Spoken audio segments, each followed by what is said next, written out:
Sometimes the deepest bonds form between two broken souls who understand each other's pain.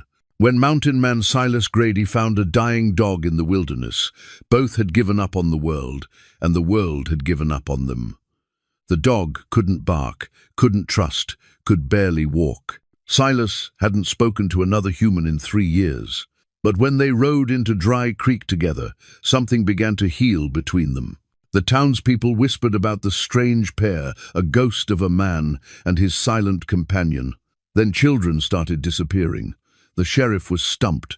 Panic spread through every household. But that voiceless dog began acting different, pulling Silas toward the canyon where no one dared venture.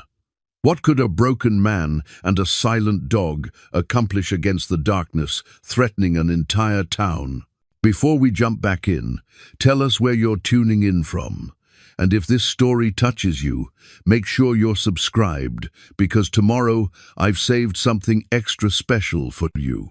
The morning sun cast long shadows across Dry Creek's weathered main street as Silas Grady guided his mare through town, the silent dog padding beside them on legs that still favored his left side. 3 months had passed since that July evening when he'd first ridden in with the broken animal, and the seasons were turning toward autumn's crisp promise. The dog wore a worn leather collar, now one Silas had fashioned from an old saddle strap, but still no name had settled between them. Names seemed unnecessary when understanding ran deeper than words. Silas dismounted outside Murphy's General Store, his weathered hands gentle as he helped the dog down from where he'd been riding across the saddle. The animal's ribs no longer showed through his coat, and his amber eyes held a brightness that hadn't been there in those first desperate days. Yet still, no sound ever escaped his throat. Doc Henley claimed the dog's vocal cords had been damaged beyond repair, though by what, no one could say. "Morning, Silas." Margaret Murphy emerged from her store, wiping flour-dusted hands on her apron. At 62, she'd lived through enough seasons in Dry Creek to measure a man's worth by his actions rather than his reputation. "How's our quiet friend doing?" The dog's tail moved in a subtle wag, and Silas found himself almost smiling. "Better every day, Mrs. Murphy. We're needing some supplies, coffee, beans, maybe some of that jerky if you've got it." "Course I do." She studied Silas with eyes that had watched him transform over these past months. The haunted look that had shadowed his features when he'd first returned was lifting, replaced by something steadier. "You know, Doc was asking after you both yesterday. Said he'd like to check on the dog's healing." Silas nodded, his fingers unconsciously moving to scratch behind the dog's ears. It was a gesture that had become second nature, this gentle contact that seemed to calm them both. "We'll stop by before we head back up." The transformation in both man and animal hadn't gone unnoticed by the townspeople. Silas Grady had been a name spoken in hushed tones for 5 years. The tracker who'd come back from a manhunt with blood on his hands and grief carved into his soul. A child caught in crossfire. A moment's hesitation that became a lifetime of regret. He'd vanished into the mountains the next morning, and most folks figured the wilderness had claimed him. But here he stood, altered by solitude and by the unlikely companionship that had found him. The dog had saved him as much as he'd saved the dog, a truth that settled in his chest like a warm ember every time he looked into those knowing amber eyes. Silas Grady. Sheriff Tom Hutchins approached with measured steps, his badge catching the morning light. Tom was past 50, his hair silver at the temples, and he carried the weight of keeping peace in a town that straddled the line between civilization and the wild country beyond. "Heard, you might be staying in town a few days. Just for supplies." Silas's voice carried the careful neutrality of a man who'd learned to guard his words. "We'll be heading back up come tomorrow. Before you do, I'd like a word. Maybe over at Rose's for coffee." The sheriff's tone held respect rather than suspicion. "Nothing urgent, just there's been some peculiar happenings lately. Thought you might have noticed anything up in your territory." The dog's ears pricked forward at something in the sheriff's voice, and Silas felt the animal's sudden alertness through the rope that connected them. "What kind of happenings?" "Break-ins, Mostly, tools gone missing from the Hendersons' place. Food taken from the Kraus ranch. Strange tracks near the Miller cabin. Tom's weathered face creased with concern. Nothing violent, but it's got folks unsettled. Pattern to it, like someone's testing boundaries. Silas considered this, his tracker's instincts stirring despite himself. The mountains held their own rhythms, and disturbances in those patterns had meaning. How long's this been going on? Started maybe 6 weeks ago. Getting bolder, seems like. The sheriff glanced down at the silent dog, who was now focused entirely on their conversation. Funny thing is, most of these places have dogs that should have raised hell. But the owners found their animals calm as Sunday morning, like they'd been gentled somehow. An odd chill traced down Silas's spine. The dog beside him had gone very still, not with fear, but with the kind of intense attention Silas had learned to recognize. It was the same focus the animal showed when tracking scent trails or sensing changes in weather patterns. "I'll keep an eye out," Silas said finally. "If we see anything unusual up there, I'll let you know. Appreciate that." And Silas, Tom paused, choosing his words carefully. "I know you've been keeping to yourself these past years, and that's your right. But you were the best tracker this county ever saw. If things get worse, if this escalates beyond missing tools, well, this town might need that skill again." The weight of old responsibilities pressed against Silas's chest, familiar as an ache in winter bones. He'd thought himself done with such duties, had believed the wilderness would be sanctuary enough. But the dog's continued alertness and the sheriff's words stirred something he'd thought buried. "I understand," he said quietly. As they made their way to Doc Henley's office, Silas found himself studying the town with fresh eyes. Dry Creek had always been a close-knit community, the kind of place where people looked after their neighbors and strangers were noticed. The streets he remembered from his younger days looked much the same: weathered storefronts, hitching posts worn smooth by countless rains, the eternal dust that no amount of sweeping could banish. But there was tension beneath the familiar surface, visible in the way mothers kept their children closer, in the suspicious glances cast at shadows that might hide watching eyes. Fear was settling over Dry Creek like morning frost, subtle but persistent. Doc Henley's office occupied the ground floor of a 2-story building that also housed his living quarters. At 71, he remained the most educated man in 3 counties, with medical training from back east and a lifetime of frontier experience that made him equal parts physician and philosopher. "Well, look who's come calling." The doctor emerged from his examination room, medical bag in hand, and a genuine smile creasing his features. "And how's my most mysterious patient?" The dog's tail wagged, still silent, but his pleasure at seeing the kind doctor was evident. Silas had never seen the animal show such immediate trust to anyone else, and it spoke to something fundamental in Doc Henley's character. He's doing well, putting on weight, moving easier. Silas helped the dog onto the examination table, noting how the animal no longer flinched at being lifted. Still no voice, but he seems content enough. "Let me have a look." Doc Henley's hands moved with practiced gentleness, checking the dog's healing wounds, listening to his heartbeat, examining the throat that would never produce sound. Remarkable recovery, really. "When you first brought him in, I wasn't certain he'd make it through the night." "What do you think happened to him?" "To his voice, I mean." The doctor's expression grew thoughtful as he continued his examination. "Hard to say with certainty. Could have been injury, something caught around his throat, or a blow that damaged the vocal cords. Could have been illness, though that's less likely given his general health." He paused, scratching the dog's chin. "Or it could have been intentional." Intentional? Some men are cruel enough to silence a dog that barks too much. Seen it before, unfortunately. Doc Henley's voice carried a weight of sad experience. "Whatever happened, it was before you found him. The scarring's old, healed long before he came into your care." Silas felt anger stir in his chest, not the wild, destructive rage that had once consumed him, but a quieter, more focused emotion. The thought of someone deliberately harming this gentle creature struck him as a particular kind of evil. "He's lucky you found him," the doctor continued, "and from what I can see, you're both better for the companionship." It was true, though Silas rarely examined the change too closely. The dog's presence had given him purpose beyond mere survival, had drawn him back from the edge of isolation that might have claimed his sanity entirely.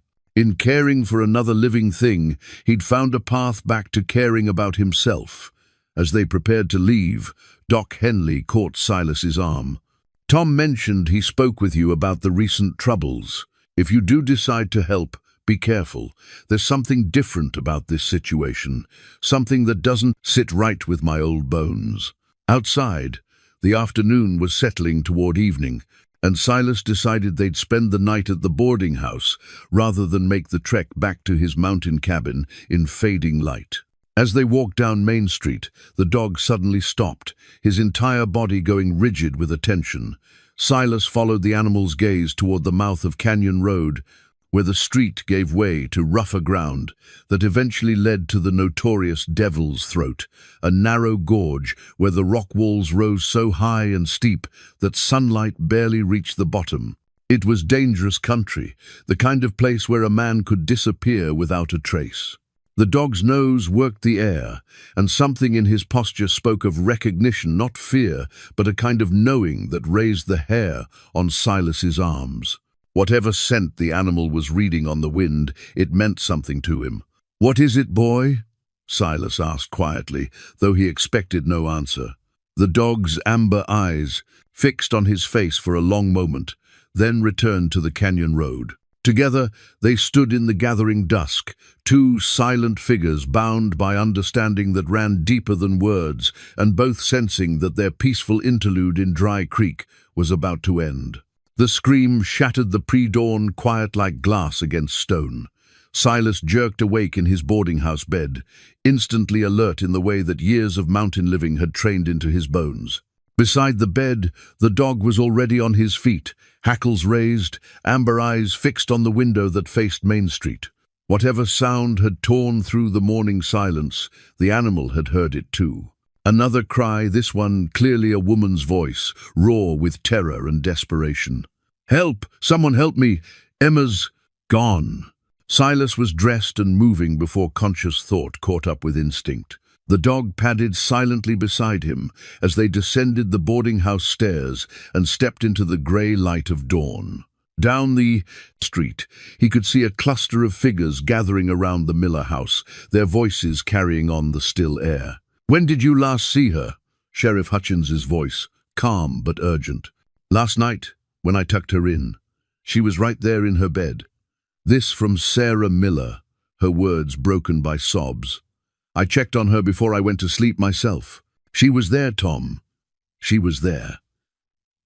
By the time Silas reached the group, most of Dry Creek's early risers had assembled.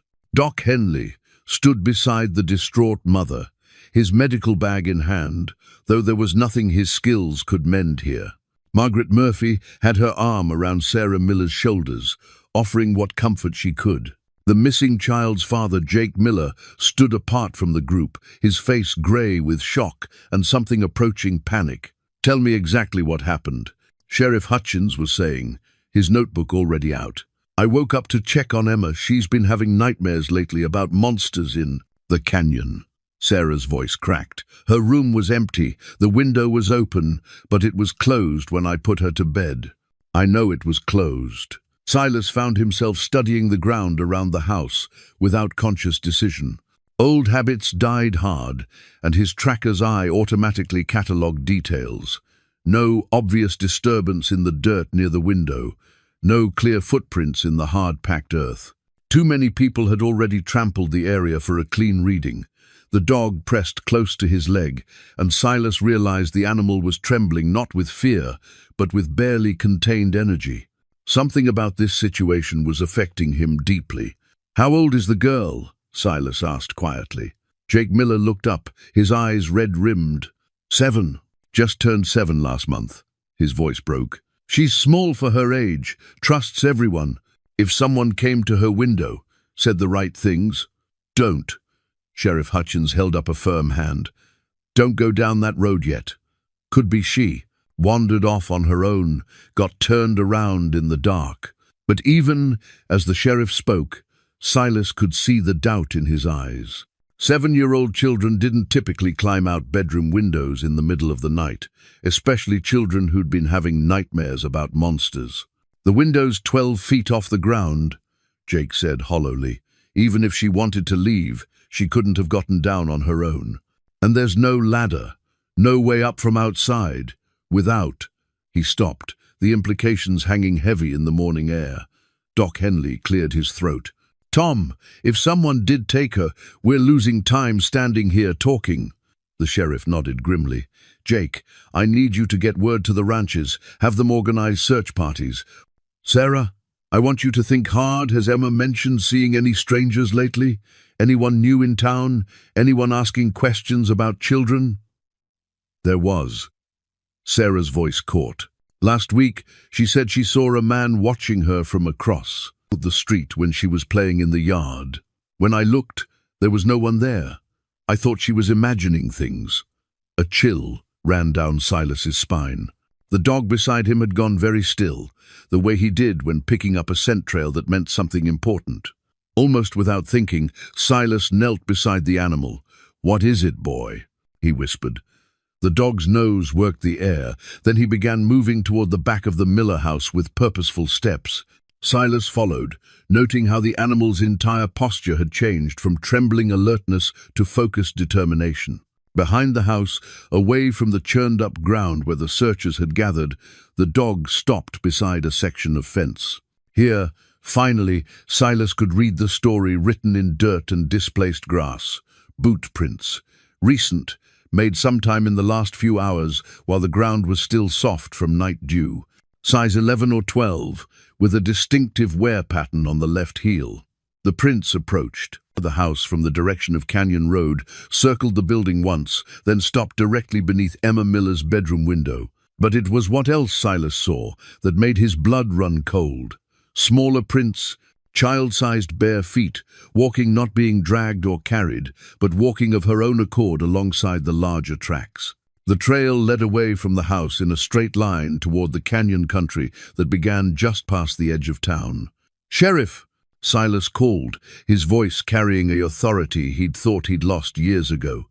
"Over here." Tom Hutchins was beside him in seconds, followed by Jake Miller and Doc Henley. The sheriff crouched beside the tracks, his face grim as he read the same story Silas had seen. "She went with him willingly," Jake whispered. "How is that possible?" "Emma's shy, afraid of strangers." "Not if the stranger wasn't a stranger to her," Silas said quietly. "These prints suggest she knew whoever took her, trusted them enough to go without struggle."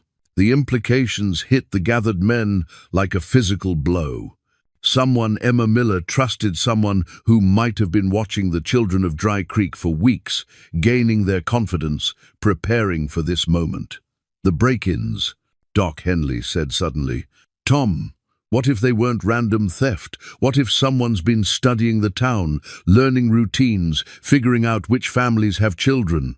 Sheriff Hutchins's jaw tightened. "Could be. And if that's the case, Emma might not be the last." He turned to Silas. "These tracks, can you follow them?" The question hung in the morning air like smoke from a distant fire. Silas stared down at the trail, leading toward the canyon country, feeling the weight of old skills and older responsibilities settling on his shoulders like a familiar coat. Beside him, the dog waited with patient intensity, amber eyes fixed on the direction the tracks led. "Yes," Silas said finally, "we can follow them. I'm coming with you." Jake Miller's voice carried desperate determination. "No." Silas's response was gentle but firm. "You're needed here, in case she comes back on her own. And if this is what I think it is, if someone's been planning this, then tracking's going to be slow, careful work. Too many people will just muddy the trail." "I can't just stand here. You can do the most important thing there is," Silas interrupted. "You can be here when we bring her home." The words carried a promise that Silas wasn't entirely sure he could keep, but they were what Jake Miller needed to hear. What they all needed to hear. Sheriff Hutchins nodded slowly. "How long will you need to get ready?" Silas looked down at the dog, who was now practically vibrating with eagerness to follow the trail. "We're ready now." As the first search parties began forming in the town square, Silas and his silent companion set out along the track that led toward Devil's Throat Canyon. The sun was climbing higher, burning off the morning. Mist and time was already their enemy. But as they walked, something nagged at Silas's mind. The dog's behavior since discovering the trail had been intense but not surprised. Almost as if the animal had been expecting this, as if he'd recognized something in the scent or the pattern of the tracks. 15 minutes outside town, the dog suddenly veered off the obvious trail, heading toward a cluster of rocks where water had collected in a natural depression. There, pressed into the mud beside what might have been a resting spot, was a small handprint, and beside it, something that made Silas's throat go dry. A piece of torn cloth caught on a thorny bush, blue gingham, the kind used for children's dresses. But it was what he found underneath the cloth that stopped him cold. A small wooden carving, crudely made but clearly representing a dog, the same size and general shape as his silent companion. The dog sniffed the carving once, then looked up at Silas, with eyes that held too much knowledge for any animal. In that moment, Silas understood that whatever was happening in Dry Creek, his quiet friend was more connected to it than anyone realized. The trail led on toward the canyon, but now Silas followed it with the growing certainty that they weren't just tracking a kidnapper. They were walking into a trap. The trail into Devil's Throat Canyon wound through increasingly treacherous terrain, where ancient waters had carved passages between towering stone walls that blocked out most of the sky. Silas moved with careful precision, reading signs in the disturbed earth, while the dog padded silently beside him, occasionally stopping to sniff at places where the scent seemed to pool and gather. They'd been tracking for 3 hours when Silas found the first deliberate marker, a small cairn of stones that had been recently stacked beside a boulder. It wasn't random. Someone wanted them to know they'd passed this way, wanted them to keep following. "This doesn't feel right," Silas murmured to his companion, studying the neat arrangement of rocks. The dog's ears flicked forward at the sound of his voice, but the animal's attention remained focused on the trail ahead. "Why make it easy for us to follow?" The answer came to him like a cold wind down his spine. "Because whoever had Emma Miller wanted to be followed." This wasn't a kidnapping in the traditional sense, it was a summoning. As if sensing his realization, the dog pressed closer to his leg, offering silent comfort. Silas reached down to scratch the animal's head, drawing strength from the contact. Whatever lay ahead, they'd face it together. The canyon walls grew higher as they penetrated deeper into the maze of stone passages that gave Devil's Throat its ominous reputation. Local legend claimed the canyon was cursed, that men who ventured too far into its depths were never seen again. Silas had always dismissed such tales as frontier superstition, but now, surrounded by oppressive walls of red rock that seemed to lean inward like grasping fingers, he felt the weight of accumulated dread that had given birth to those stories. A sound echoed from somewhere ahead, faint but unmistakably human. A child's voice, calling out in distress, "Emma!" The word escaped Silas's lips before he could stop it, and immediately he cursed his lack of discipline. Sound carried strangely in these narrow passages, and if someone was indeed waiting for them, he'd just announced their position. But the dog was already moving, drawn forward by instincts that seemed to go beyond normal canine behavior. Silas followed, his hand instinctively checking the position of the Colt revolver holstered at his hip. He'd carried the weapon for 20 years, through his time as a lawman and tracker, but hadn't drawn it in anger since that terrible day 5 years ago when a child's death had driven him into exile. The passage opened into a wider area where a natural spring fed a small pool. surrounded by relatively level ground. Here, the trail became confused, multiple sets of tracks leading in different directions, as if whoever they were following had spent time circling this area, perhaps making camp. But it was what the dog found that made Silas's blood run cold. Tucked behind a fallen boulder was a makeshift shelter constructed from branches and canvas, recent work, no more than a few days old. Inside, scattered across a blanket that had seen better days, were personal items that spoke of careful observation and planning. A child's hairbrush, blonde strands still caught in the bristles. A small pair of shoes that looked like they might fit a 7-year-old. And most disturbing of all, a collection of drawings executed in charcoal on pieces of bark, crude but recognizable sketches of the Miller house. Of Emma playing in the yard, of her bedroom window. "He's been watching her for weeks," Silas said aloud, his voice tight with controlled anger. The dog whined. Softly, the first sound Silas had ever heard him make, though it wasn't quite a vocalization so much as a barely audible exhalation of distress.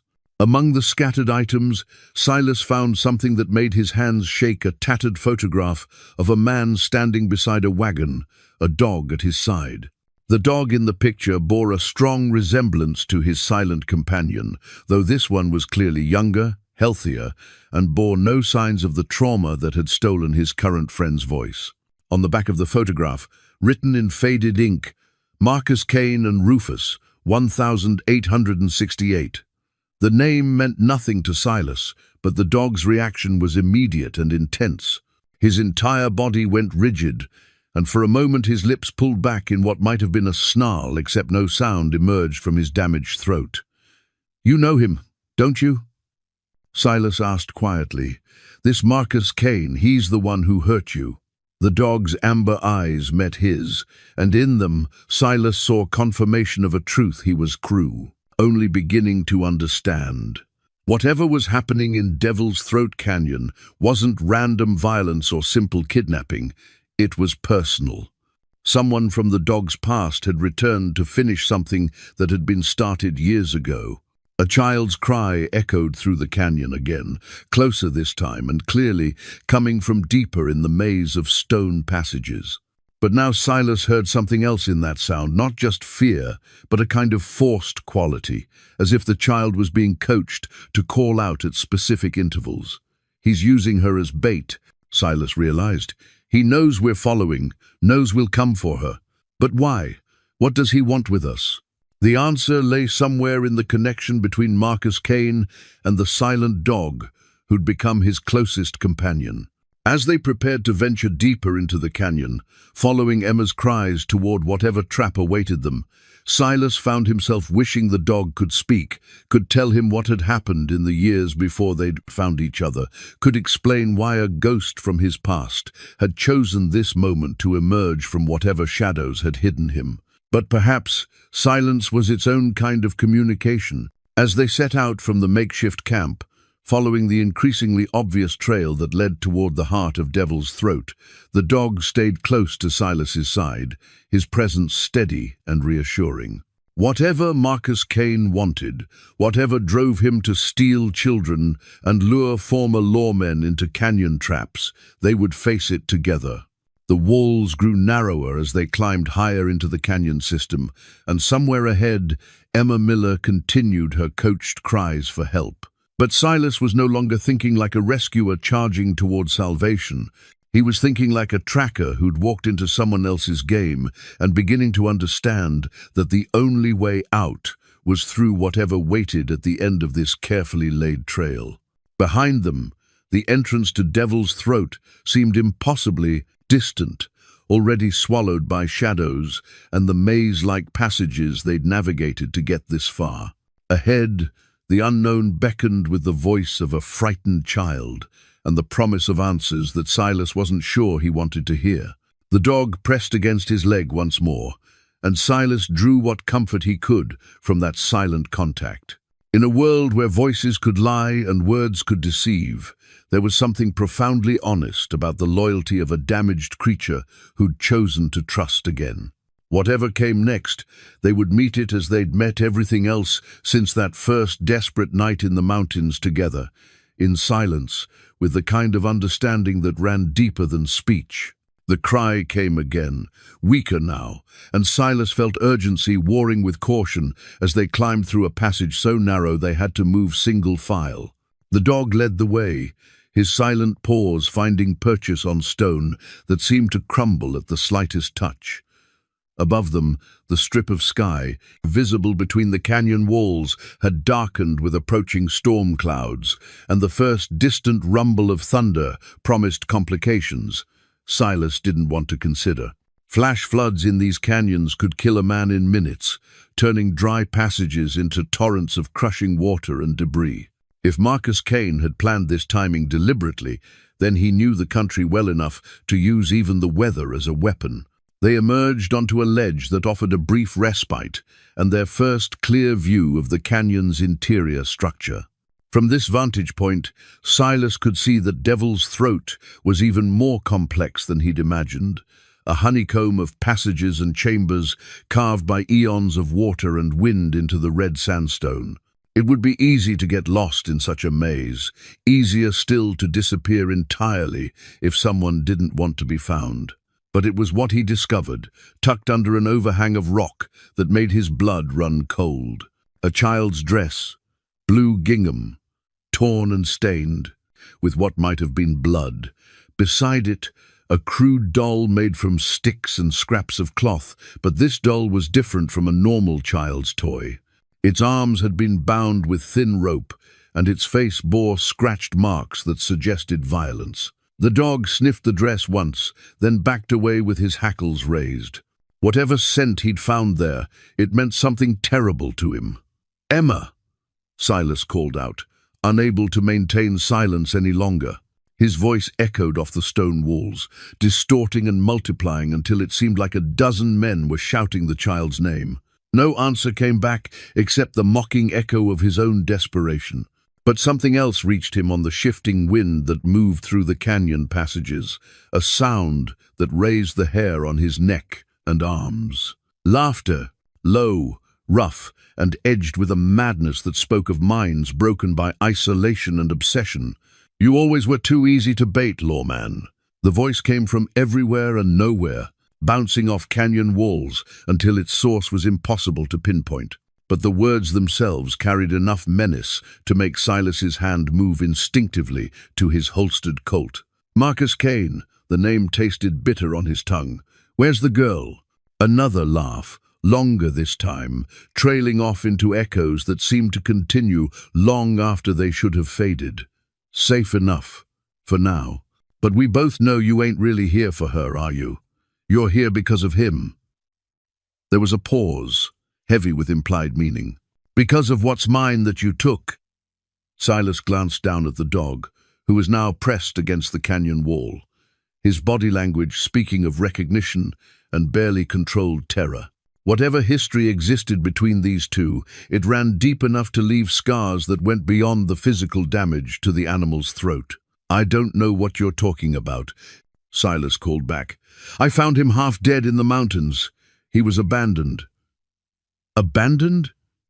The voice rose to a shriek that seemed to come from the stone itself. "He was stolen, taken by interfering bastards who didn't understand what they were destroying." The pieces began falling into place with the terrible inevitability of a landslide. The dog's damaged voice, his scars, his immediate trust in Doc Henley, but wariness around other strangers, all of it pointed to a past filled with deliberate cruelty. And now that past had caught up with them in the form of a madman who considered the gentle animal beside him to be property. "What do you want?" Silas asked, though he was beginning to suspect he already knew the answer. "What's mine? What was always mine? Rufus belongs to me, and no amount of time or distance changes that." The voice had dropped to a conversational tone, somehow more frightening than the earlier screams. "The girl's just incentive to make sure you don't try anything foolish. Bring him to the heart chamber, and maybe she gets to go home to her mama. And if I don't?" The silence that followed was more eloquent than any threat could have been. Thunder rumbled overhead, closer now, and the first drops of rain began to spatter on the stone around them. In the distance, Silas could hear the sound that every canyon country veteran learned to fear, the growing roar of water rushing through narrow passages, carrying with it the debris of everything in its path. But the dog Rufus, apparently, had begun moving again, picking his way along the ledge toward a passage that led deeper into the canyon's heart. His movement was purposeful, as if he knew exactly where they needed to go, as if he'd been here before. Silas followed, his mind racing through possible strategies and finding none that didn't end with either Emma Miller dead or himself and the dog trapped in a flooding canyon. Marcus Kane had chosen his ground well, using the weather and geography to eliminate most options for escape or maneuver. The passage they entered showed signs of long occupation tool marks on the walls where someone had widened natural openings, carefully placed stones that formed steps in difficult areas, and most disturbing of all, deep scratches in the rock that looked like they'd been made by claws, or by a dog trying desperately to escape. "He was here," Silas said quietly, understanding beginning to dawn. This is where Kane kept him. The dog's reaction confirmed his suspicion. Rufus was moving faster now, but not toward whatever trap awaited them. He was moving with the terrible purpose of something returning to face its demons. As they climbed higher into the canyon's depths, following passages that grew more obviously artificial with each turn, Silas found himself wondering if rescue was even possible anymore. The roar of approaching floodwater was growing louder, the rain was increasing to a steady downpour, and somewhere ahead waited a madman with a child hostage and years of grievance to settle. But Rufus pressed on with grim determination, and Silas matched his pace. Whatever happened in the heart chamber that Marcus Kane had mentioned, they would face it as they'd faced everything else together, with the kind of loyalty that couldn't be broken by time or trauma or the promise of violence. The only question was whether either of them would live to see the sun again. The heart chamber opened before them like a cathedral of stone, its domed ceiling lost in shadows that seemed to swallow their flickering torchlight. Ancient petroglyphs covered the walls, spirals, and animal figures that spoke of peoples who'd found this place sacred long before Marcus Kane had corrupted it with his madness. But it was the scene in the center of the chamber that made Silas's breath catch in his throat. Emma Miller sat on a natural stone platform, her small figure dwarfed by the enormity of the space around her. She was alive, unharmed, as far as Silas could tell, but her eyes held the glassy stare of shock that he'd seen in too many victims over his years as a lawman. Beside her sat a man who might once have been handsome, but years of isolation had carved deep lines of paranoia and obsession into his features. Marcus Kane looked to be in his 50s, though the harsh lines around his eyes and the grey threading through his unkempt beard suggested hardship beyond his years. He wore clothes that had once been fine, a wool coat and leather boots that spoke of money and status, but everything about him now carried the taint of madness, barely held in check. "There's my old friend," Kane said, his voice echoing strangely in the vast chamber. His eyes weren't on Silas but fixed entirely on Rufus, who had gone perfectly still at the sight of his former tormentor. "Been a long time, hasn't it, boy? 5 years of running, 5 years of trying to forget what you are." Rufus's lips pulled back in a silent snarl, and Silas could feel the tension radiating from the dog's compact body. But beneath the anger, there was something else. A bone-deep terror that spoke of experiences no living thing should have to endure. "Let the girl go," Silas said, his hand resting lightly on the butt of his Colt. "Your quarrel's not with her. My quarrel's with anyone who takes what belongs to me." Kane's voice remained conversational, but his eyes never left Rufus. "Do you know what he was before you found him, lawman? Do you know what I made him?" The question hung in the air like smoke from a funeral pyre. Emma Miller whimpered softly, and the sound seemed to galvanize something in Rufus. The dog took a careful step forward, placing himself between the child and his former captor. "I know enough," Silas said quietly, "I know you hurt him. I know you stole his voice and left him to die. That's all I need to know." Cain laughed, the sound bouncing off stone walls until it seemed to come from every direction at once. "Stole his voice? Is that what you think happened?" He leaned forward, his eyes glittering with manic intensity. "I gave him purpose. I gave him meaning. He was the perfect tool, intelligent, loyal, silent. He could slip into any camp, any house, any heart, and people would trust him enough to let their guard down." The implications hit Silas like a physical blow. "You used him to scout for raids, to gain people's trust before you robbed them." "Robbed them?" Cain's voice rose to a shriek. "I liberated their wealth, their children, their innocence. And Rufus was my key to everything until bleeding hearts like you decided he needed saving." Silas glanced down at the dog, seeing him now through the filter of this horrible revelation. The animal's immediate trust in Doc Henley, his gentle nature with children, his ability to read people's intentions, all of it made terrible sense when viewed as the remnants of training designed to exploit human kindness. But then he looked at Emma Miller, saw how Rufus had positioned himself protectively in front of her despite his obvious terror, and understood that whatever Marcus Cain had tried to make him, the dog had chosen a different path. "That's all in the past," Silas said firmly. "He's not your tool anymore, isn't he?" Cain reached into his coat and withdrew something that made Silas's blood run cold, a silver whistle, polished to mirror brightness. "Some training runs deeper than conscience, lawman. Some conditioning can't be broken by time or kindness." The whistle rose to Cain's lips, but before he could blow it, Rufus did something that surprised everyone in the chamber. Instead of cowering or freezing in remembered terror, the dog threw back his head and released a sound Silas had never heard from him before, not quite a howl, not quite a bark, but a raw expression of defiance that seemed to come from the depths of his damaged throat.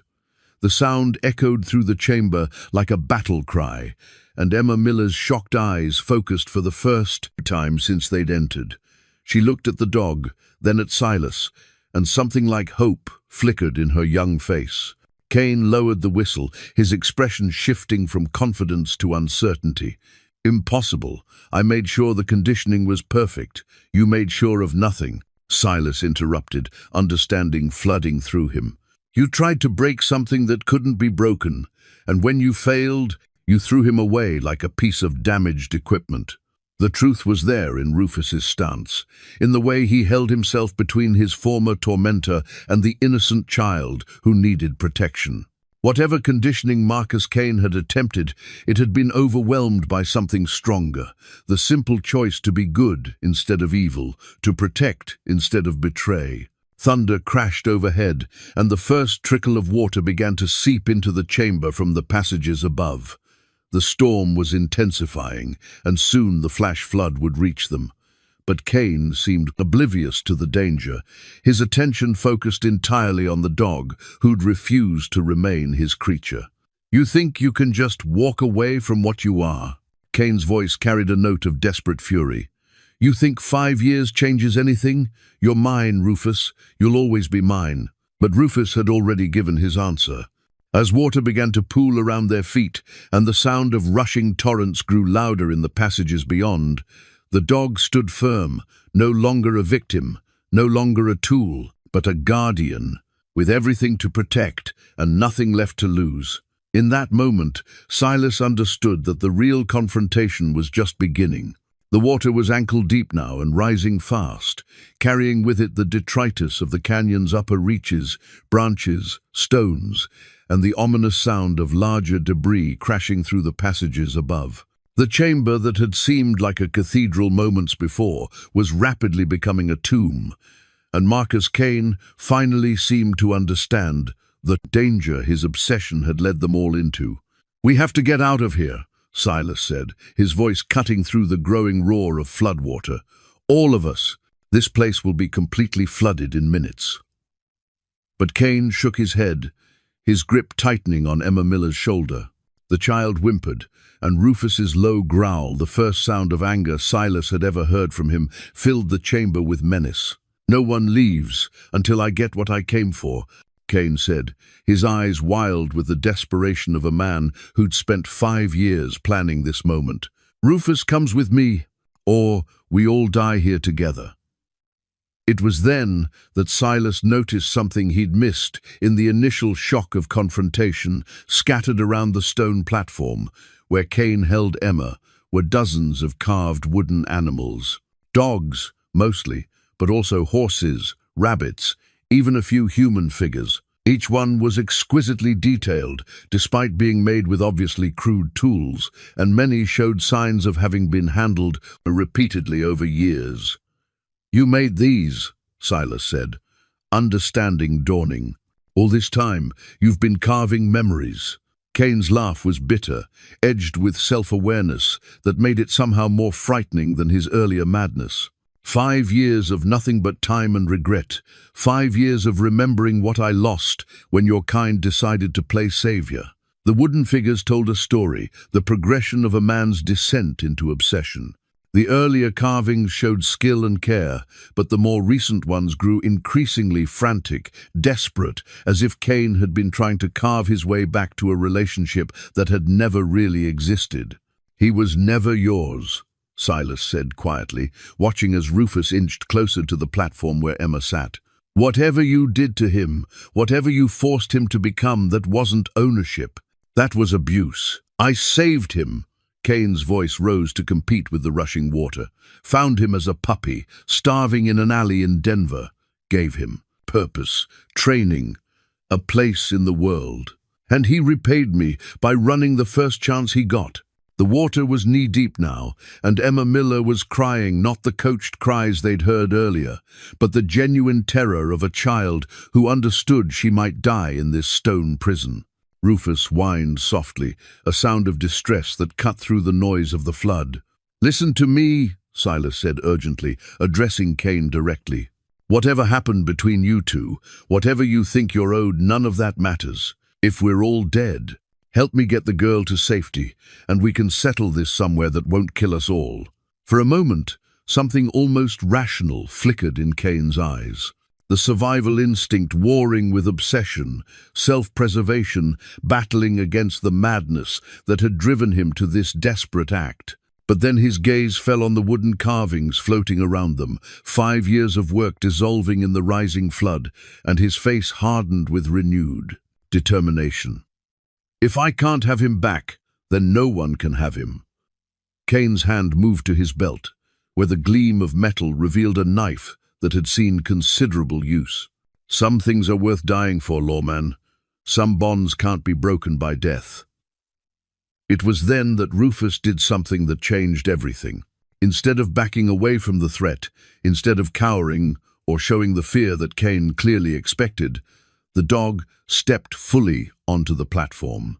He looked directly into his former tormentor's eyes and sat down, not in submission, but in the kind of calm defiance that spoke of a choice freely made. The message was clear. If Cain wanted to hurt Emma Miller, he'd have to go through Rufus first.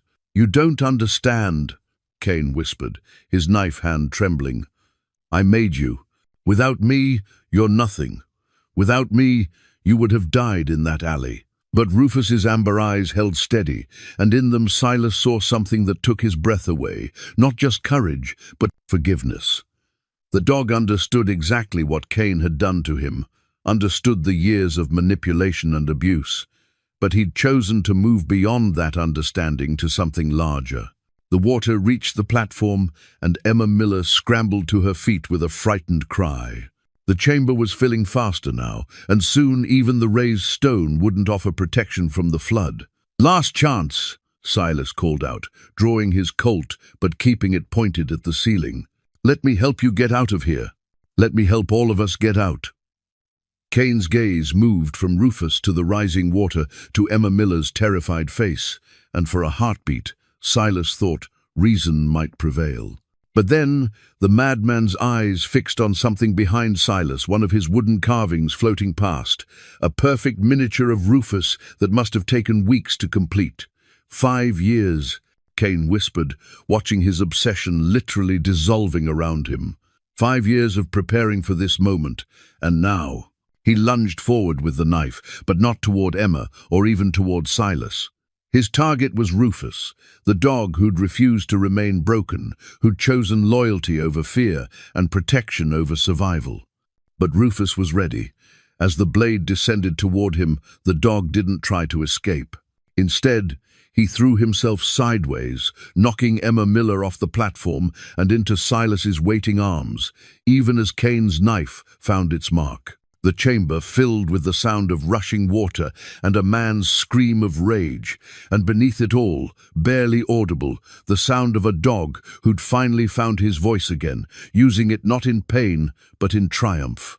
The flood was upon them, but Silas held Emma Miller tight and watched as Marcus Kane's obsession was finally washed away by forces larger than madness or revenge.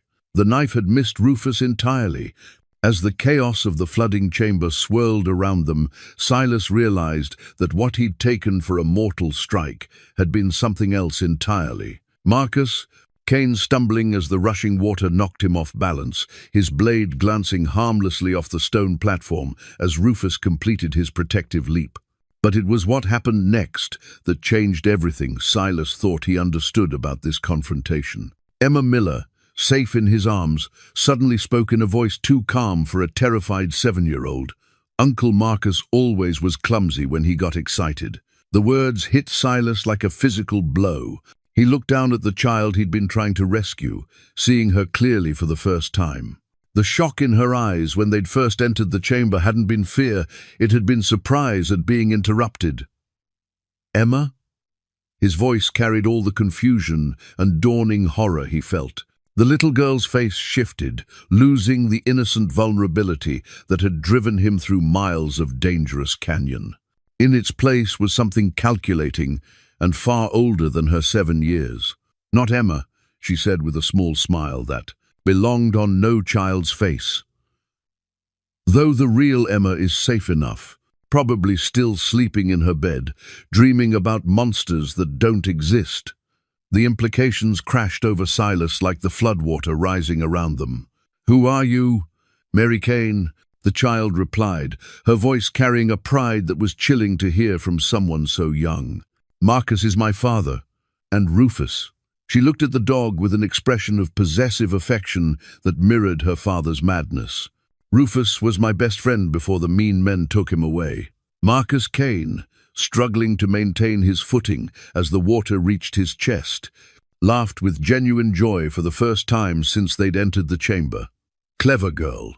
Always was, too smart for her own good. Silas felt the world tilting around him as he understood the depth of the deception. The break-ins, the watching. "You weren't planning to kidnap Emma Miller at all." "Of course not," Mary said, her child's voice made grotesque by the adult cunning behind it. "We needed you to come to us, needed you to bring Rufus where we could get him back. Emma Miller was just—" "What's the word, Papa?" "Misdirection," Kane supplied, his eyes bright with paternal pride. "The tracks leading away from her house, the torn dress, the cries in the canyon, all Mary's idea. She's been practicing Emma's voice for weeks." The truth was even worse than Silas had imagined. They hadn't rescued a child from danger, they'd been manipulated by one. Every decision he'd made, every step he'd taken into this trap, had been guided by the performance of a 7-year-old who'd learned manipulation from a master. "But how?" Silas began, then stopped as he noticed something that made his blood run cold. Around Mary Kane's neck, barely visible beneath her torn dress, hung a delicate silver chain, and at the end of that chain was a whistle identical to the one her father had pulled out earlier. "We've been calling him for weeks," Mary said, following his gaze with satisfaction. "Every night, just at the edge of hearing, dogs remember their training, Mr. Grady. Even when they think they've forgotten, their bodies remember." Rufus whined softly, and Silas saw the truth in the animal's posture.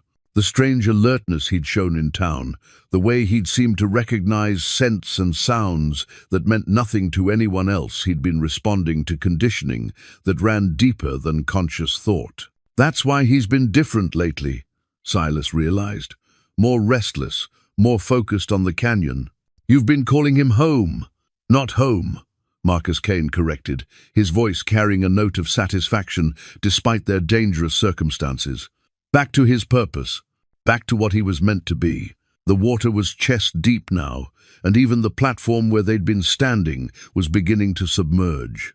But Mary Kane showed no fear, only the confidence of someone who'd planned for every contingency. Don't worry about the flood, Mr. Grady. Papa and I know these caves better than anyone. There's a passage just behind that wall. She pointed to what looked like solid stone. It leads up and out to the rim. We'll all be safe soon enough. And then what? Silas asked, though he suspected he already knew the answer. Then Rufus comes home where he belongs, Mary said simply. And you go back to your mountains and forget you ever found him. It's really very simple. But as she spoke, Rufus moved closer to Silas, pressing against his leg in the way that had become so familiar over their months together. The dog's loyalty hadn't been broken by weeks of subliminal conditioning. If anything, it seemed to have been strengthened by the test. Marcus Kane noticed the gesture, and his face darkened. That's not how this was supposed to work. The whistle training should have made him come running back to you like nothing had changed. Silas interrupted, understanding flooding through him. You spent 5 years assuming that the relationship you forced on him was real, but you never understood what you actually had. We had everything, Mary said, her child's voice cracking with emotion for the first time. We were a family, a real family, and then strangers came and stole him away from us. The pain in her voice was real, and Silas felt a stab of sympathy for this damaged child who'd known no other life than manipulation and conditional love. But sympathy couldn't change the truth of what she and her father had done or what they were still planning to do. Families don't own each other, he said gently. They choose each other, every day, freely. Pretty words, Marcus Kane snarled, struggling toward the hidden passage his daughter had revealed. But words won't change the fact that Rufus is coming with us. As if summoned by his name, the dog looked up at Silas with those amber eyes that had seen too much suffering and too much kindness. In that gaze was a question that needed no words to be understood. The water was rising toward their necks, and decisions made in the next few minutes would determine whether any of them lived to see another sunrise. But first, Silas had to trust that the bond they'd built was stronger than the conditioning Marcus Kane had tried to forge in pain and fear. The choice, as it had always been, belonged to Rufus. The water reached Silas's shoulders, and Mary Kane's confidence finally showed its first crack as she realized that even her father's knowledge of the caves might not be enough to save them. The hidden passage she'd mentioned was still several feet above the rising flood, and the current was growing stronger by the minute. "Papa," she said, her voice smaller now, more like the child she actually was, beneath all the manipulation and learned cruelty. "Papa, we need to go now." Marcus Kane was struggling toward the wall she'd indicated, his movements hampered by the rushing water and the weight of his soaked clothing, but his eyes never left Rufus, even as death approached them all. "He comes with us," Kane gasped, fighting against the current. "I didn't plan this for 5 years just to..." "To what?" Silas interrupted, his own voice strained as he fought to keep his footing in the churning water. "To die in here because you can't let go of something that was never really yours." Rufus whined softly, the sound carrying clearly despite the roar of the flood. The dog was swimming now, but staying close to Silas, his choice made clear by his actions. Whatever conditioning the Kanes had tried to re-establish, it hadn't been enough to overcome the bond built through months of genuine care and mutual healing. "You don't understand," Mary said, and for the first time Silas heard real desperation in her voice. "He's all we have left. After Mama died, after we lost everything, Rufus was the only good thing we had. The only thing that made us feel like a real family." The admission hung in the water-filled air like a confession, and Silas felt his anger toward the child begin to shift into something more complex.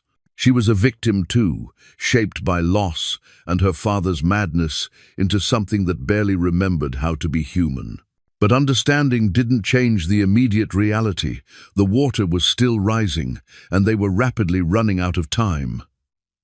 "There," Marcus Kane called out, his hand finding purchase on a ledge that marked the entrance to the hidden passage. "Mary, swim to me, now." The child hesitated, her eyes moving between her father and Rufus, with an expression of genuine anguish. "But what about—" "The dog will follow," Kane said with desperate certainty. "He has to follow. It's what he was trained to do." But Rufus remained beside Silas, paddling steadily but showing no sign of moving toward his former captors. The months of freedom had taught him the difference between conditioning and choice, and he'd made his decision clear. Silas watched Mary Kane struggle against the current, her small body barely able to make progress toward the passage entrance. Despite everything she'd done, despite the elaborate deception that had nearly cost them all their lives, she was still a 7-year-old child in mortal danger. The decision came without conscious thought. Silas pushed through the water toward her, catching her small body just as the current threatened to sweep her away from the passage entirely. "I've got you," he said, lifting her toward the ledge where her father waited. "Grab my hands, Mary. Trust me." The irony wasn't lost on him, asking for trust from someone who'd spent weeks deceiving him. But desperation had a way of cutting through all pretense, and Mary Kane's small hands gripped his with the fierce strength of someone who wanted very much to live.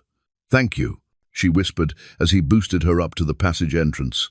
"Thank you, but why?" "Because you're a child," Silas said, simply. "And children deserve a chance to choose who they want to become." Marcus Kane helped pull his daughter into the safety of the passage, his face a mixture of gratitude and confusion. "The dog," he said, reaching down toward the water. "Help me get the dog." "He's not yours to take," Silas replied, treading water beside the passage entrance. "If he wants to come with you, that's his choice. But I won't force him." The water was at the passage entrance now, and soon even this escape route would be underwater. But Rufus remained in the chamber, swimming in steady circles around the area where Silas struggled to stay afloat. "Please," Mary called down from the passage. "Rufus, please come home with us. I promise we'll be different. I promise we'll be better." The dog's amber eyes looked up at her, and for a moment, something like recognition, even affection, flickered in their depths. Whatever else the Kanes had done, they had loved him in their way. But love without respect, love that demanded ownership rather than offering freedom, wasn't love at all. Rufus made his choice by swimming to Silas and pressing against him in the water, offering what comfort he could as they faced the flood together. "I'm sorry," Silas called up to the passage, where Mary Kane's small face was streaked with tears. "I'm truly sorry it has to be this way." Marcus Kane's expression hardened back into the madness that had driven him to this point. "Then you'll both die down there. And maybe that's what you deserve, stealing what doesn't belong to you." "Papa." "No," Mary whispered. "They saved me. We can't just—" "We can and we will," Kane snarled. "If I can't have him back, then no one will." The flood surged higher, and Silas realized with growing clarity that they might not have a choice anymore. The passage entrance was almost underwater, and even if he wanted to change his mind about Rufus, the physical reality of the situation was rapidly removing all options. But then he noticed something he'd missed in the chaos of rising water. Another passage, smaller and partially concealed, on the opposite side of the chamber. It was barely visible above the floodline, and getting to it would mean fighting against the current, with no guarantee that it led anywhere safe. "There," he said to Rufus, pointing toward their slim hope of escape. "That's our way out, boy. You ready for one more adventure together?" Rufus's response was to position himself next to Silas in the water, ready to follow wherever their partnership led them. Even if it led to death, they would face it as they'd faced everything else together. The sound of Marcus Kane's rage echoed from the passage above as father and daughter retreated to safety, leaving behind the dog who'd chosen freedom over captivity and the man who'd offered him that choice. But Silas barely heard the curses and threats. His attention was focused entirely on the swim ahead, on the narrow opening that represented their only hope, and on the silent companion who'd already proven that some bonds were stronger than fear, stronger than conditioning, stronger even than death itself. The water reached the chamber's ceiling, and their desperate swim toward salvation began. The passage was a nightmare of stone and rushing water, barely wide enough for a man's shoulders and filled with debris carried down from the upper reaches of the canyon system. Silas swam with desperate efficiency, one hand gripping an outcropping of rock to pull himself forward, the other maintaining contact with Rufus as they fought against the current that seemed determined to drag them back into the flooded chamber. Behind them, the roar of collapsing stone announced that the heart chamber was finally succumbing to the flood's power. Whatever ancient forces had carved that cathedral space from living rock, they were no match for the fury of water seeking its level. The sound drove Silas forward with a renewed urgency. There would be no going back, even if they wanted to. Rufus struggled beside him, his smaller body working twice as hard to make progress against the torrent.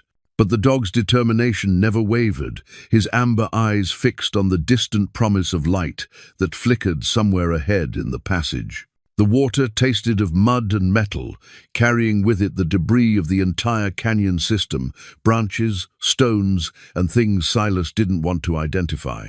His lungs burned with the effort of stealing breaths between waves, and his arms screamed with the strain of fighting the current. But Rufus's presence beside him, the warm press of fur against his shoulder, gave him strength beyond his physical limitations. 30 yards into the passage, disaster struck. A surge of water more powerful than any they'd yet encountered caught them both, slamming Silas against the passage wall with enough force to drive the air from his lungs. For a terrifying moment he lost his grip on the rock, felt himself being dragged backward by the relentless current. Rufus's teeth closed on his sleeve gently, carefully, but with enough determination to arrest his backward slide. The dog had somehow found purchase against the passage floor, his claws digging into cracks in the stone, and was using his own body as an anchor to keep them both from being swept away. In that moment, as he struggled to regain his grip on the slippery rock, Silas understood something profound about the relationship they'd built. It wasn't just that he'd saved Rufus from death in the mountains, they'd been saving each other all along, each offering the other something essential that had been missing from their lives. "Good boy," he gasped, finding new handholds and pulling them both forward again. "Good boy, Rufus. We're going to make it." The passage began to angle upward, and the light ahead grew stronger. But with each yard of progress, the water became more turbulent, as if they were approaching some kind of bottleneck where the flood was being forced through an increasingly narrow space. The sound that reached them was unmistakable, the thunder of water pouring over a drop-off somewhere ahead. They were approaching a waterfall, which meant either salvation or destruction, depending on what lay below it. "Hold on," Silas called to Rufus, though he knew the dog couldn't hear him over the roar of rushing water. "Whatever happens next, hold on to me." The passage opened suddenly into a vertical shaft where water cascaded down from somewhere high above. The flood that had nearly killed them in the chamber was now pouring out through this natural chimney, carrying them upward in a dizzying spiral of stone and spray. Silas grabbed for handholds on the shaft walls, trying to control their ascent, but the force of the water was too great. They were being carried upward, whether they wanted to be or not, riding the surge like leaves in a hurricane. The world became a spin, blur of stone and water, and desperate struggle. Rufus pressed against him, no longer trying to swim, but simply holding on, as they were lifted by forces beyond any human ability to control. Up and up they rose, through a shaft that seemed to penetrate to the very heart of the mountain. And then, suddenly, They burst through into open air and sunlight. The flood expelled them onto a rocky ledge, perhaps 50 feet above the canyon floor, where they lay gasping and shaking in the afternoon sun. Below them, the water continued to pour out of the mountain's depths, but they were safe, battered, exhausted, but miraculously alive. Silas rolled onto his back, feeling solid rock beneath him for the first time in what seemed like hours. Beside him, Rufus shook himself with determined dignity, as if nearly drowning in a flooded cave system was just another minor inconvenience in their shared adventure. "We made it," Silas whispered, hardly daring to believe it was true. "We actually made." But even as relief flooded through him, he knew their ordeal wasn't over. They were alive, but they were also stranded on a narrow ledge high above the canyon floor, with no obvious way down and storm clouds gathering overhead for what promised to be another deluge. And somewhere in the maze of passages below, Marcus and Mary Kane had escaped through their own route, carrying with them the knowledge of what had happened and the burning resentment of a plan that had failed.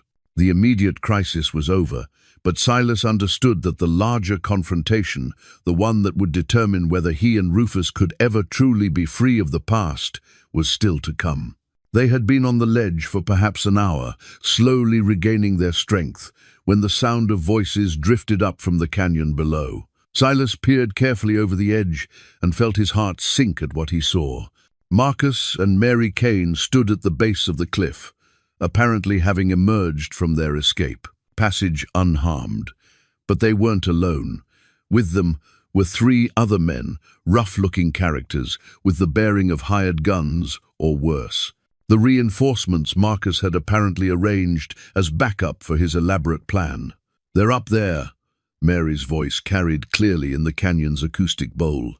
"I can see them moving around." Marcus Kane raised his voice to shout up at the ledge. "Come down, lawman. There's nowhere else for you to go, and we have all the time in the world." Silas studied their situation with growing grimness. The ledge they were on was perhaps 10 feet wide and 20 feet long, enough space to move around, but offering no real escape route. The cliff face above was too steep to climb without proper equipment, and the drop below was certainly fatal. But it was what one of the hired men was carrying that made the situation truly desperate. A rifle with a telescopic sight, already being assembled with the practiced efficiency of someone who knew how to use it. "We could wait," Marcus called up. "Sooner or later you'll have to come down for water or food. Or we could just make it easy on everyone and settle this now." Rufus pressed against Silas's leg, and when he looked down at the dog, he saw something unexpected in those amber eyes. Not fear or resignation, but a kind of calm determination that spoke of decisions already made. "What is it, boy?" Silas asked quietly. "What are you thinking?" In response, Rufus moved to the very edge of the ledge and released a sound that Silas had never heard from him before, a bark, clear and strong and defiant. It echoed off the canyon walls like a challenge thrown down to everything that had tried to break him. The effect on Marcus Kane was immediate and electric. "Rufus," he called back, his voice cracking with desperate joy. "There's my good boy. Come on down, and we'll forget all about this unpleasantness." But the dog's response was to bark again, louder this time, with a note of unmistakable rejection that needed no translation. "He's telling them no," Silas realized with wonder. "He's found his voice, and he's using it to tell them no." Mary Kane's small voice rose from below, thick with tears. "Please, Rufus, please come home. We love you." And perhaps they did, in their damaged way. But love that demanded ownership, love that tried to control and manipulate, wasn't the kind of love that could build trust or create genuine bonds. Rufus barked a third time, and this sound was different again, not defiant or rejecting, but somehow final. A goodbye that carried both sorrow and resolution. Then he did something that made Silas's breath catch in his throat. The dog moved to a specific spot on the ledge where loose stones had accumulated and began digging with purposeful intensity. "What are you?" Silas began, then stopped as he understood. Rufus was creating a rock slide. The dog's claws worked at the loose stone with desperate efficiency, and Silas quickly joined him, using his hands to dislodge the larger rocks that the flood had deposited on their precarious refuge. Below them, Marcus Kane's voice rose in alarm as he realized what they were planning. "Stop! You'll bring the whole cliff down! You'll kill us all!" But Rufus didn't stop. If anything, he worked faster, as if he understood that this was their only chance, not just to escape, but to end the cycle of pursuit and obsession that had poisoned so many lives. The first large stone broke free and plummeted toward the canyon floor, forcing the men below to scramble for cover. Then another and another, as the accumulated debris of countless storms began its inevitable journey back to the earth. Marcus Kane's voice rose to a shriek of pure anguish. "Rufus, no, don't do this, don't leave me." But the dog had already made his choice. As the rock slide gained momentum and the hired gunmen fled for safer ground, Rufus looked up at Silas with eyes that held perfect peace. In that moment, man and dog understood each other completely. They had both been broken by the past, both scarred by choices they couldn't change. But they had also both learned that healing was possible, that trust could be rebuilt, and that freedom was worth any price. The rock slide roared down into Devil's Throat Canyon, carrying with it the last remnants of Marcus Kane's obsession and the final echoes of a voice that had chosen love over fear. Above it all, Rufus barked one more time, clear and strong and free. 3 months later, Silas Grady walked down Main Street in Dry Creek with a confidence he hadn't felt in years. Beside him, Rufus padded along with the easy grace of a dog who'd finally learned that the world could be trusted most of the time with the right companion. The town had changed in subtle ways since their return from Devil's Throat Canyon. There was less tension in the air, fewer suspicious glances cast at shadows that might hide watching eyes. Sheriff Hutchins had organized a proper search of the canyon system once the floodwaters receded, but they'd found no trace of Marcus Kane or his hired men. The rock slide had sealed off several passages, and if the obsessed man had survived, he'd apparently taken his daughter and disappeared into the vast wilderness beyond. More importantly, the real Emma Miller remained safely in her bed, where she'd been sleeping peacefully throughout the entire ordeal.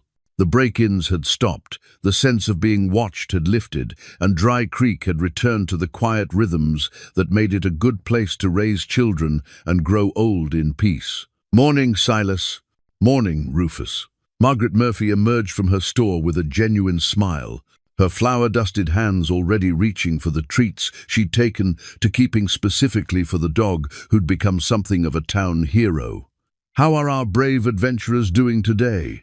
Rufus accepted the offering with polite dignity, his tail wagging in the relaxed way that had replaced the cautious tension of his earlier days. Since finding his voice in the canyon, he'd become more expressive in every way, not just the occasional bark when something deserved comment, but a whole range of body language that spoke of a creature finally comfortable in his own skin. "We're doing well, Mrs. Murphy. Just picking up supplies before we head back up to the cabin." "You know," she said thoughtfully, "folks have been talking about how you handled that business in the canyon, about how you came back to help when the town needed it." Silas felt heat rise in his cheeks. "I didn't do anything special, just followed a trail where it led." "Maybe so, but the point is, you followed it, even when it led somewhere dangerous."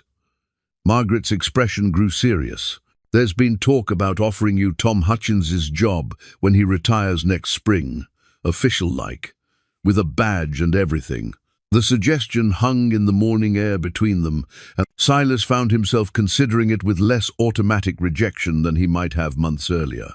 The mountains had been good to him, had given him the solitude he'd needed to heal from old wounds.